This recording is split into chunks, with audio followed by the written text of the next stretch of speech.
big, and you put it on your back or your arm with a patch, and it measures your glucose levels in basically real time.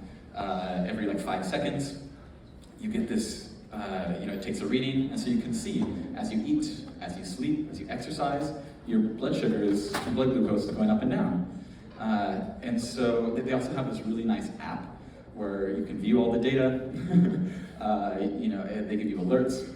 And so all of a sudden, she just got this like a week ago, and so I've been fascinated by it. Like every chance I get, I'm like opening her phone and looking at it, because I've seen her eat like a big old plate of like salmon and like riced cauliflower, avocado, sriracha on top, Coke Zero, delicious meal, right? And big meal too. And her blood sugar was like flatline. And then you take like that same meal, almost the same meal. You take some turkey, some cheese, some avocado, you put it between 2 slices of focaccia bread, and bam, it's like a firework. Plus 70 points in like 10 minutes in the blood sugar. It's crazy. And you would think, like, focaccia bread, it's not Wonder Bread. It even sounds healthy. Focaccia.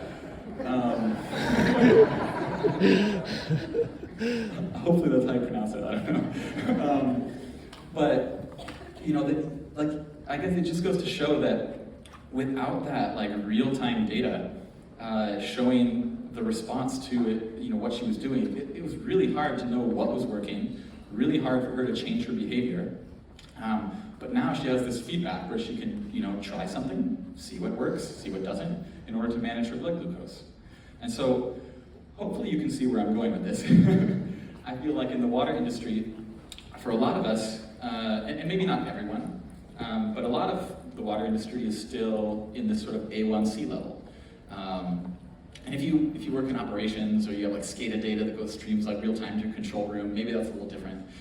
But in planning, in water use efficiency, finance, a lot of things take longer.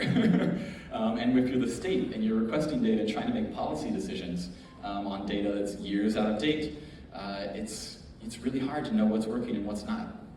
And so,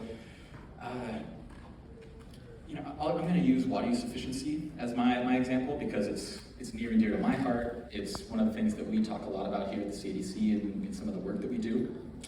Also, the State Water Board just a few weeks ago, if you're not familiar, they finalized the regulation to make water conservation a California way of life. And what that does is it basically sets a target. They call it an objective, a water use objective for every urban water supplier in the state, where, okay, here's your level, don't go above that level, or else, bad things happen, right? And so, I can almost picture sort of like the state here as, my wife's doctor. They pull up their clipboard, and they're like, all right, water district, all right, good. Ooh, that number right there, it's too high. You gotta bring it down. And maybe you come back on the irrigation a little bit. Maybe no more leaks. And so I guess and I don't want to paint the state as the bad guy by any means here. We're actually going to have Joaquin Esquivel, chair of the state board. I don't think he's here today, but he'll be here tomorrow. He'll be our keynote for the day. He'll also be talking about water use efficiency and the future of water use efficiency in the state. So Joaquin's a great guy, and the folks at the state work really hard. But when you create these targets, you sort of have a direction to move in. You sort of know